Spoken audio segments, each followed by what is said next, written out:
CM ಡೆಲ್ಲಿಗೆ ಹೋಗ್ತಾ ಇದ್ದೀರಿ ಸರ್, ಕೂಡ ಬರ್ತಾ ಇದ್ದಾರೆ ಸರ್. ಯಾರು ಬೇಕಾದ್ರೂ ಬರೋದನ್ನ ಯಾರು ನಾವು ಬೇಡ ಅನ್ನೋಕ್ಕಾಗಲ್ಲ. ಅವ್ರದ್ದೇ ಡಿಪಾರ್ಟ್ಮೆಂಟ್ ಕೆಲಸ ಇರ್ತದೆ, ಪಾರ್ಟಿ ಕೆಲಸ ಇರ್ತದೆ, ಎಲ್ಲ ಇರ್ತದೆ. ನಾವು ಡಿಪಾರ್ಟ್ಮೆಂಟ್ ಕೆಲಸ ಇದೆ, ಪಾರ್ಟಿ ಕೆಲಸ ಇದೆ, ಎಲ್ಲ ಸೇರಿ ಒಟ್ಟಿಗೆ ಹೋಗ್ತಾ ಇದ್ದೀವಿ. ಪ್ರಮುಖವಾದ ವಿಚಾರ ಏನ್ ಸರ್ ಈಗ ಹೈಕಮಾಂಡ್ ಭೇಟಿ? ಒಂದು ಪ್ರಾಸಿಕ್ಯೂಷನ್ ವಿಚಾರ ಹೌದು, ಆದರೂ ಕೂಡ ನಾವು ಇದೆಲ್ಲ ಆದ್ಮೇಲೆ ನಮ್ಮ ಪಕ್ಷಕ್ಕೆ ಹೈಕಮಾಂಡ್ಗೆ ತಿಳಿಸ್ಬೇಕು ಯಾವ ರೀತಿ ನಮ್ಮ ಗವರ್ನರ್ ಆಫೀಸು ವಿರುದ್ಧ ಬೇಗ ಮಾಡ್ತಾರೆ. ಇವತ್ತು ನೀವು ಮಾಧ್ಯಮದಲ್ಲಿ ನೀವು ನೋಡಿದ್ದೀರಿ, ಒಂದು 15 ಬಿಲ್ನ ವಾಪಸ್ ಕಳಿಸ್ಕೊಟ್ಟಿದ್ದಾರೆ ಅಂತ. ನಾವು ಮಾಡಿದ್ವಿ, ಏನಾದ್ರು ಇತ್ತು ಕ್ಲಾರಿಫಿಕೇಶನ್ ಬೇಕಾದ್ರೆ ಕೇಳಲಿ ಮಾಡಲಿ, ನಾನು ತಪ್ಪು ಅಂತ ನಾನು ಹೇಳೋದಿಲ್ಲ. ಅದೆಲ್ಲ ಬಿಲ್ನ ಯಾಕೆ ಪ್ರಜಾಪ್ರಭುತ್ವದ ವ್ಯವಸ್ಥೆಯಲ್ಲಿ ಸರ್ಕಾರಗಳು ಹಾಕಿರ್ಬೇಕು?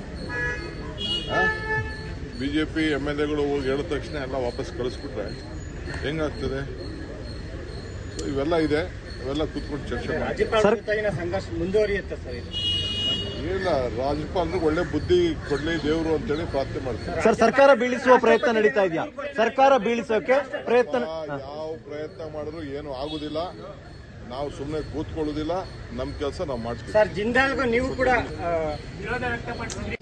ನೋಡ್ರಿ, ಜಿಂದಾಲು ನಮಗೆ ಇಂಡಸ್ಟ್ರೀಸ್ ಬರಬೇಕು, ಕೈಗಾರಿಕೆಗೆ ಉತ್ತೇಜನ ಕೊಡಬೇಕು. ಕರ್ನಾಟಕ ರಾಜ್ಯದಲ್ಲಿ ಏನು ಪಾಲಿಸಿ ಇದೆ ಆ ಪಾಲಿಸಿ ಪ್ರಕಾರ ನಾವು ಮಾಡಿದ್ದೀವಿ. ಸರ್ಕಾರ ಈಗೇನು ನಾವು ಹೊಸದಾಗೇನು ಕೊಟ್ಟಿಲ್ಲ, ಮೊದಲು ಕೊಟ್ಟಿದ್ದನ್ನ ರಾಟಿಫೈ ಮಾಡಿ ಅವ್ರಿಗೆ ಸೇಲ್ ಡೀಡ್ ಮಾಡಿಕೊಟ್ಟಿದ್ವಿ. ಸಾವಿರಾರು ಜನ, ಲಕ್ಷಾಂತರ ಜನ ಇಂಡಸ್ಟ್ರೀಸ್ಗೆ ಏನು ಒಂದು ಇದನ್ನು ಮಾಡಿಕೊಟ್ಟಿದ್ದೀವಿ. ಅದನ್ನೇ ನಾವು ಮಾಡಿರೋದು. BJP ಅವ್ರು ಏನು ಮಾಡಿದ್ದಾರೆ ಅದನ್ನೇ ನಾವು ರಾಟಿಫೈ ಮಾಡಿದ್ವಿ.